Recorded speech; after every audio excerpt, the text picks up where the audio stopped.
అది ఒక పవిత్రమైన ప్రదేశంగా మనం అందరం భావిస్తాం. టెంపుల్ ఫర్ సేల్ అని ఎవడో పెట్టడం, కానీ చర్చ్ ఫర్ సేల్ అంటే ఒక బిజినెస్. అప్పటి వరకు బిజినెస్ చేశారు, అది లాస్ వచ్చింది, నడవట్లేదు, తీసేసి ఇంకొక బిజినెస్ పెట్టుకుంటున్నారు. బార్ షాపులుగా కూడా మార్చేశారు. చర్చిల్ని బార్ షాపులుగా మార్చిన సందర్భాలు కూడా ఉన్నాయి ఫారిన్ కంట్రీస్లో ఉన్నాయి.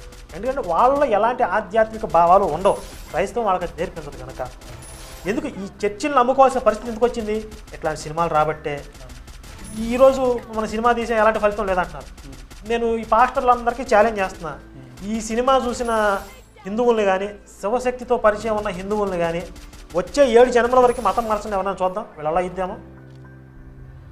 ఇక యూట్యూబ్లో నేను చాలా కామెంట్స్ చదివాను, ఈ సినిమా ఇంకొక 2 సంవత్సరాల క్రితం వచ్చి ఉంటే నేను నా ఫ్యామిలీని కాపాడుకుని ఉండేవాడిని అని చెప్పి ఒక అతను కామెంట్ పెట్టాడు. ఈ సినిమా వల్ల మా 2 ఫ్రెండ్స్ క్రైస్తవాన్ని వదిలేశారని, ఇట్లా కొన్ని వందల కామెంట్లు నేను చదివాను. సినిమా ప్రభావం విపరీతంగా ఉంది. దెబ్బ తగిలింది, గట్టిగా తగిలింది కాబట్టే పోలీస్ కంప్లైంట్ ఇచ్చి